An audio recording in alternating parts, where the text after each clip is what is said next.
Rated M for mature. I remember when I was a kid, and every kid loves dinosaurs, and you would always be like, oh, I love a velociraptor, I love a brontosaurus, right?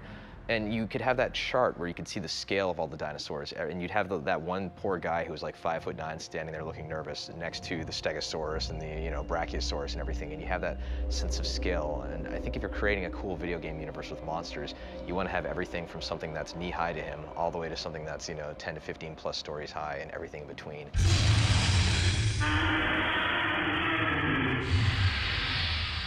The initial backstory for the locusts was that they were these creatures that came in the night, ghost-like creatures, skeleton, and they would steal children. There's a myth and a legend in the world of Sarah that would scare their children, that creatures come at night, or the boogeyman will get you at night, he'll take the child away if he's not good. Well, over the history of the planet, that's been happening. They've been taking children and stuff, and so what was a real event has become that sort of mythos of legend of, oh, the boogeyman's going to get you. In Gears 2, we're going underground, and it was an opportunity to bring in some of these newer baddies, right? One of the key changes that we have this time around, which actually affected how we balance the game, is the fact that the locusts have a lot more hit reactions. So when the player shoots a few bullets into a locust chest, the locust will actually react in a believable fashion and stumble. And when you have a big boomer coming at you with a butcher knife and he's running at you, and you shoot him and he ducks his head and puts his shoulder into it, and you're shooting into his arm, and he's still trying to running against that fire hose, it feels really strong. I'd say the biggest thing is we have expanded our AI family by quite a bit. There's lots of different creature types, and there's lots of new ways that the creature types interact with each other.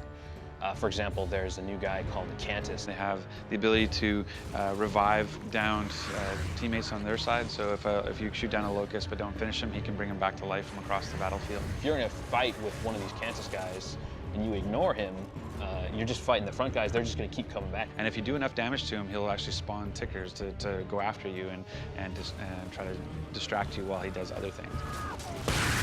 I love the tickers. The tickers are my new favorite enemy. It's sort of like a moving, walking landmine. Tickers!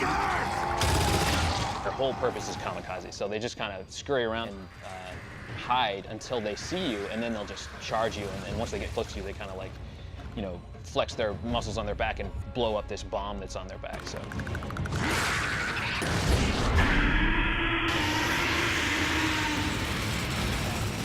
Brumac.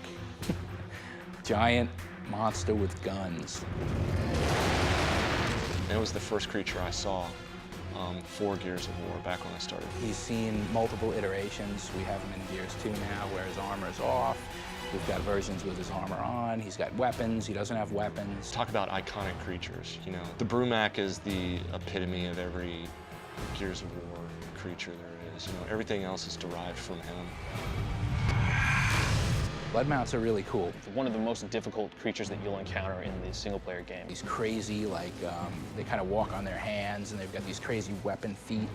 That was a tough character to evolve because of the mechanics of it. We came up with this idea to kind of have it where he's walking on his arms, and his body kind of wraps up underneath, and it's his feet that are kind of sticking out in the front that kind of jab you. He's a really bulky, cool-looking character that the palace guards ride. And when he gets close to you, he's deadly. The melee attack is insane, and he just kicks at you with these sharp claws on his feet. And one of the cool things is you can shoot their helmet, and that'll get them all pissed off, and they'll actually rip their helmet off and then charge at you and stuff. So you can actually slow them down if you shoot them in the face, which what doesn't actually slow down if you shoot them in the face anyway. Palace guards are specific to the Locust Palace.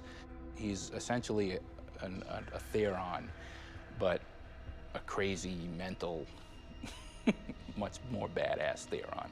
I think the one word that we do use most often, and probably daily, is badass. I think it's my art director, Chris Perna, it's his favorite word. Right. So he's got this crazy, shiny armor and stuff. He's highly visible, but he's highly deadly. Scourge is the new big bad, as we like to call them, in Gears 2, and he's the Locust higher-up, kind of high priest kind of character. The Locust ultimately control a lot of the denizens of the Hollow by using things like pheromones as well as certain verbal abilities, and the Cantus are the class of Locust that use this, and he's essentially the leader of that caste. And he's incredibly agile, and he wields a burst pistol as well as a double-ended chainsaw staff, which is very useful for doling out a lot of pain. Scourge is our ROM 2.0, although he's badder than ROM. I'd say Scourge probably lays awake at night thinking about ways to hack people apart and separate them and eviscerate them. Scourge would eat Rom for breakfast, basically, yeah. I think if you were to compare Rom to Scourge and use cars as an example, I think Rom would be the Humvee, where Scourge would be the Ducati bicycle. It's a steak versus foie gras. It's flip-flops versus boots. I can keep going.